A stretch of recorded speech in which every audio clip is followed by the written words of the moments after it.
Morning, everybody. I'd like to talk about a couple of things today, but the first thing is water.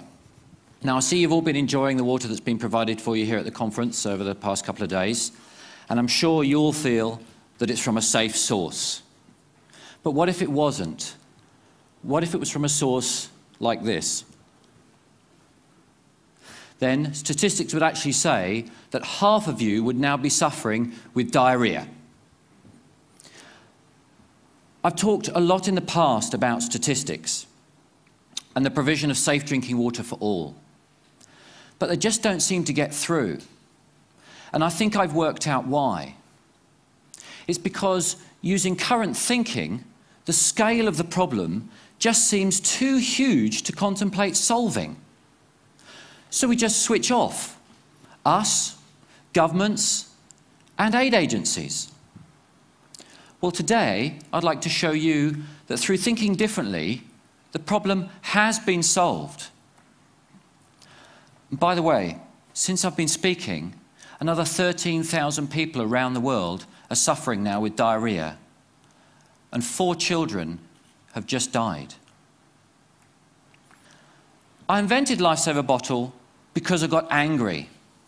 I, like most of you, was sitting down the day after Christmas in 2004 when I was watching the devastating news of the Asian tsunami as it rolled in, playing out on TV. The days and weeks that followed, people fleeing to the hills, being forced to drink contaminated water or face death. That really stuck with me. Then, a few months later, Hurricane Katrina slammed into the side of America. Okay, I thought, here's a first world country, let's see what they can do. Day 1, nothing. Day 2, nothing. Do you know it took 5 days to get water to the Superdome? People were shooting each other on the streets for TV sets and water. That's when I decided I had to do something. Now, I spent a lot of time in my garage over the next weeks and months, and also in my kitchen, much to the dismay of my wife. However, after a few failed prototypes, I finally came up with this, the Lifesaver Bottle.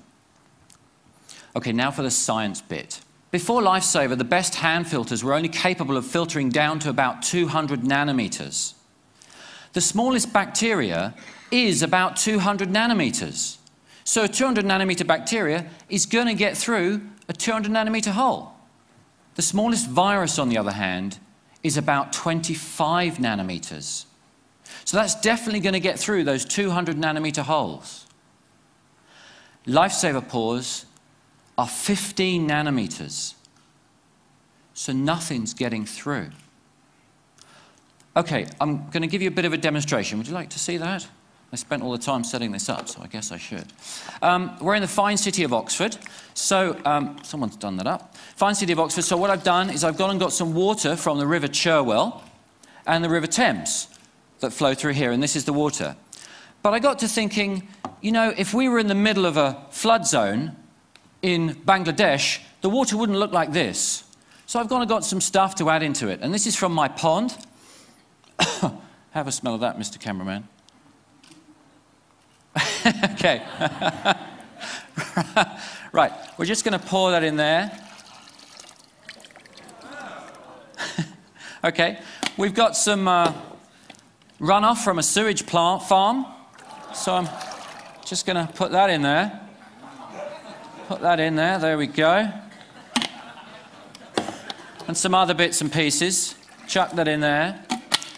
And I've got a little gift here from a friend of mine's rabbit. So we're just going to put that in there as well. Okay.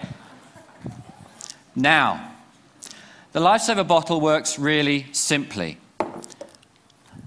You just scoop the water up. Today I'm going to use a jug just to show you all. Let's get a bit of that poo in there. That's not dirty enough. Let's just stir that up a little bit. Okay. So I'm going to take this really filthy water and put it in here. Do you want a drink yet? Okay, there we go. Replace the top. Give it a few pumps, okay? That's all that's necessary. Now, as soon as I pop the teat, sterile drinking water is going to come out. And I've got to be quick. Okay, ready? There we go. Mind the electrics. That is safe, sterile drinking water.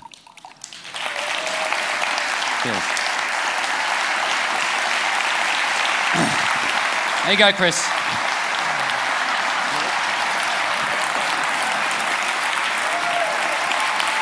What's it taste of?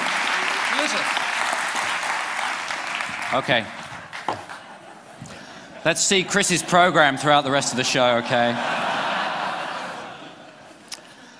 Okay. Lifesaver bottle is used by thousands of people around the world. It'll last for 6,000 litres, and when it's expired using fail-safe technology, the system will shut off, protecting the user. Pop the cartridge out, pop a new one in, it's good for another 6,000 litres. So let's look at the applications. Traditionally in a crisis, what do? We ship water. Then, after a few weeks, we set up camps. And people are forced to come into the camps to get their safe drinking water. What happens when 20,000 people congregate in a camp? Diseases spread. More resources are required. The problem just becomes self-perpetuating. But by thinking differently and shipping these, people can stay put. They can make their own sterile drinking water and start to get on with rebuilding their homes and their lives. Now, it doesn't require a natural disaster for this to work. Using the old thinking of national infrastructure and pipework is too expensive. When you run the numbers on the calculator, you run out of noughts. So here's the thinking different bit. Instead of shipping water and using man-made processes to do it, let's use Mother Nature. She's got a fantastic system. She picks the water up from there, desalinates it for free, transports it over there and dumps it onto the mountains, rivers and streams. And where do people live? Near water. All we've got to do is make it sterile. How do we do that? Well, we could use a lifesaver bottle, or we could use one of these. The same technology in a jerry can. This will process 25,000 litres of water. That's good enough for a family of 4 for 3 years. And how much does it cost? About ½ a cent today to run. Thank you. So by thinking differently and processing water at the point of use, mothers and children no longer have to walk 4 hours a day to collect their water. They can get it from a source nearby.